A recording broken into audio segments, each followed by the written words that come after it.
Hello and welcome back to our Literary channel's UGC NET Literature concept series. I'm Kannan Prasad and today we are exploring another essential concept in critical theory and thinkers cluster that has appeared in previous UGC NET examinations. Today's concept is poetic justice. This concept is frequently tested in UGC NET examinations and falls under our critical theory and thinkers cluster.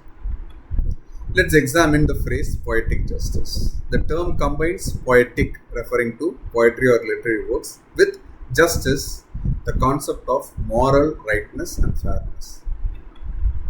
While the concept of moral consequences in storytelling is ancient, poetic justice, as a formal critical concept, emerged during the Restoration and Neoclassical periods, when literary criticism was particularly concerned with moral instruction.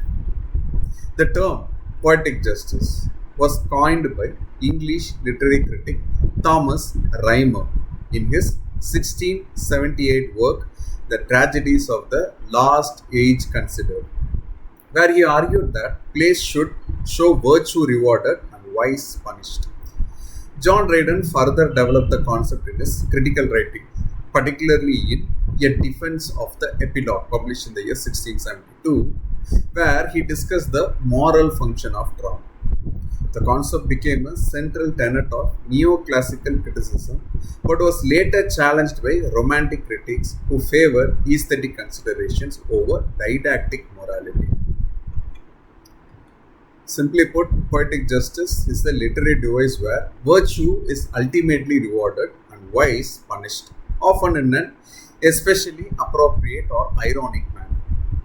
Key features of poetic justice include distribution of rewards and punishments according to characters' moral conduct, often manifests through an ironic twist or comeuppance related to the character's flaw, serves a didactic purpose by reinforcing moral values, provides narrative satisfaction and closure for readers, distinct from mere coincidence by its moral dimension.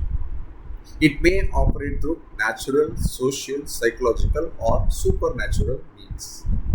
For UGC NET, remember that poetic justice was considered essential to drama by neoclassical critics like Rhymer and Dryden, who believed literature should serve a moral purpose by showing virtue triumphant and vice defeated. Let's explore how poetic justice functions across different literary traditions. William Shakespeare's tragedies often demonstrate poetic justice, though with nuance. In Macbeth, the protagonist's ambition leads to his downfall. He is killed by Macduff, whom he had specifically tried to eliminate, fulfilling the witch's prophecy in an ironic manner. Shakespeare doesn't follow strict poetic justice, however, which Thomas Rhymer criticized in his discussion of Othello, arguing that Desdemona's death violated the principle. In Jane Austen's Pride and Prejudice, poetic justice is evident when the proud Mr. Darcy must humble himself to win Elizabeth's love, while the deceitful Wickham ends up with frivolous Lydia rather than the wealthy heiress he pursued. Austen uses these outcomes to reinforce her moral vision. Charles Dickens frequently employed poetic justice, as in A Christmas Carol, where Scrooge's moral transformation saves him from the lonely death he witnesses in his visions. In Oliver Twist, the villainous Bill Sikes accidentally hangs himself while attempting to escape justice, an ending that satisfies the reader's desire for appropriate punishment. In Oscar Wilde's The Picture of Dorian Gray, the protagonist's moral corruption manifests physically only in his hidden portrait, but poetic justice arrives when he attempts to destroy the painting and inadvertently kills himself, his body instantly aging to reflect his years of debauchery.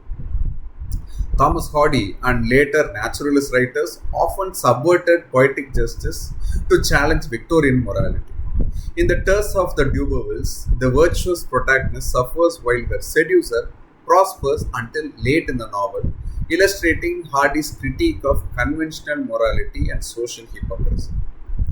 modern and postmodern literature often complicates or rejects straightforward poetic justice, reflecting changing views about morality, determinism, and narrative convention. Nevertheless, poetic justice remains a powerful force in popular storytelling, particularly in genres like crime fiction, where the detective restores moral order. Now, let's test your understanding with a quick quiz. Which scenario best exemplifies poetic justice? Option A: a character wins the lottery due to random chance, despite having no particular moral qualities. Option B: a character who repeatedly deceives others is ultimately ruined when his own deceptive scheme backfires on him. Take a moment to think about it. You may pause the video if you want, and the answer is B.